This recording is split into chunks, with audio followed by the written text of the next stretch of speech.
నంద్యాల జిల్లా ముచ్చుమరి గ్రామంలో సంచలనం రేపిన చిన్నారి వాసంతి మర్డర్ మిస్టరీ ఘటనలో మరో ట్విస్ట్ చోటు చేసుకుంది.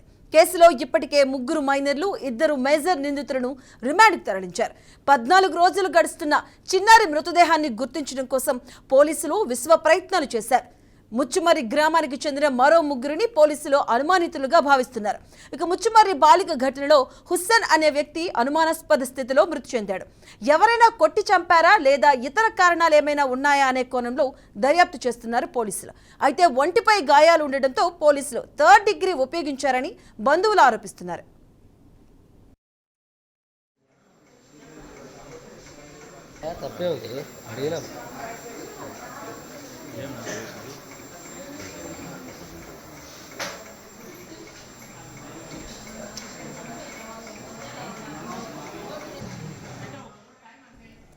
పోలీస్ స్టేషన్లో విచారిస్తున్న క్రమంలో లాకప్ డెత్ అయ్యారా లేక అనుమానాస్పద స్థితిలో మృతి చెందారా అనే అనుమానాలు వ్యక్తమవుతున్నాయి.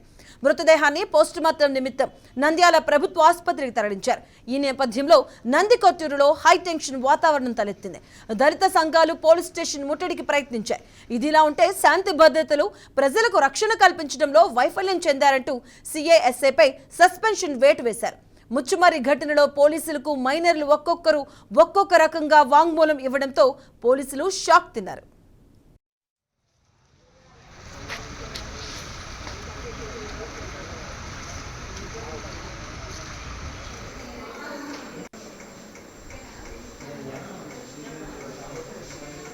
తప్పే ఉంది అడిగినాం.